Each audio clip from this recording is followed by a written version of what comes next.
আমরা আজকের যে যুদ্ধ বিগ্রহগুলো দেখি, এ সমস্ত যুদ্ধ বিগ্রহে যেভাবে ধ্বংসযজ্ঞ চালানো হয়, নবী করিম সাল্লাল্লাহু আলাইহি সাল্লাল্লাহু সাল্লামের আলাইহি সময়ের ওয়াসাল্লাম। যুদ্ধ বিগ্রহ সেরকম ধ্বংসযজ্ঞ চালানোর মতো যুদ্ধ বিগ্রহ হতো না তখন।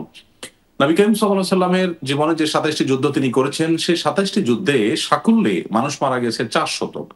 অর্থাৎ উভয় পক্ষের মাত্র ৪০০ মানুষের জীবনের বিনিময়ে নবী করিম সাল্লাল্লাহু আলাইহি সাল্লাম তার আদর্শকে পৃথিবীতে প্রতিষ্ঠা করেছেন এবং এতগুলো যুদ্ধের মৃত মানুষের যোগফল হলো এত ছোট ফিগার। অথচ আজকাল যে যুদ্ধগুলো হয়ে থাকে সেগুলোর একেকটা বোমার আঘাতেই কিন্তু এর চাইতে বেশি সংখ্যক মানুষ মারা যায়।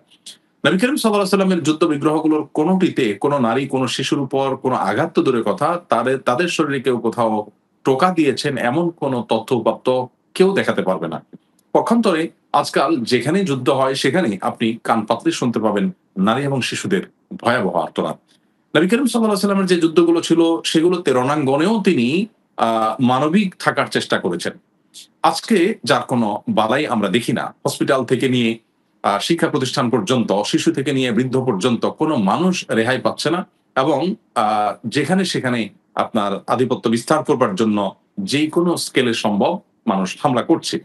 তো আজকের তথাকথিত সভ্য পৃথিবীর সাথে নবী সাল্লাল্লাহু আলাইহি সাল্লামের যুদ্ধের যে জীবন, তার যে সমর জীবন সেটাকে আমরা তুলনা করলে দেখতে পাই যে নবী করিম সাল্লাল্লাহু আলাইহি সাল্লামের সমর জীবনেও তিনি এই মানবিকতাগুলোকে, মানবিক দিকগুলোকে তিনি দেখার চেষ্টা করেছেন। যেমন নবী করিম সাল্লাল্লাহু আলাইহি সাল্লাম পরিষ্কারভাবে নিষেধ করতেন যে কোন উপাসনালয়ে উপাসনারত মানুষদেরকে হত্যা করবে না। তার মানে তারা তো রণাঙ্গনে নেই, কেন তাদেরকে হত্যা করতে হবে? কোন বৃদ্ধ মানুষকে হত্যা করবে না। এবং নবী করিম সাল্লাল্লাহু আলাইহি সাল্লাম তার যে যুদ্ধ ছিল সেগুলোতে মানুষের প্রাণহানি যত কম হয়, যৌক্তিকতা যেন এবং যথার্থতা যেন নিশ্চিত হয়, সেটিকে নিশ্চিত করবার জন্য প্রত্যেকটা যুদ্ধের আগে তার সুন্নাহ ছিল এবং তার নিয়ম ছিল। তিনি তার সাহাবী এবং সৈনিকদেরকে বলতেন, "তোমরা যুদ্ধ শুরু করার আগে শেষবারের মতো প্রতিপক্ষকে আহ্বান করবে। তোমাদের আহ্বানে তার সাড়া দিয়ে তারা যদি শান্তির পথে আসে তো আলহামদুলিল্লাহ। যদি তারা না আসে তারপর তোমরা আল্লাহর নামে যুদ্ধ করবে।" এবং তখনকার যুগের সম্মুখ সমরে নবী সাল্লাল্লাহু আলাইহি সাল্লাম ১ম এ তরবারি চালানো বা ১ম এ যুদ্ধ শুরু করা এটাকে পছন্দ করতেন না। বদরের যুদ্ধ সহ অন্যান্য যুদ্ধের ঘটনাগুলোকে সামনে রাখলে আমরা দেখতে পাই, তিনি প্রতিপক্ষকে বলতেন, তারা যদি শুরু করে তারপর মুসলমানরা শুরু করবে। এখান থেকে নবী করিম সাল্লাল্লাহু আলাইহি সাল্লাম মানুষের প্রাণ রক্ষার জন্য সচেষ্ট থাকা, যুদ্ধ না করে যতটা থাকা যায় সেজন্য তিনি সর্বোচ্চ চেষ্টা করতেন। এজন্যই কিন্তু তার যুদ্ধে হতাহত মানুষের সংখ্যা এত কম। আজ আমরা দেখি যে ১ম বিশ্বযুদ্ধে প্রায় ১০ মিলিয়ন এর মতো মানুষ যেখানে নিহত হয়েছে। ২য় বিশ্বযুদ্ধে ৭০ থেকে ৮০ মিলিয়ন মানুষ মারা গেছে। এভাবে প্রত্যেকটা ছোট বড় যুদ্ধে লক্ষ, লক্ষ মিলিয়ন মানুষ কিন্তু মারা গেছে।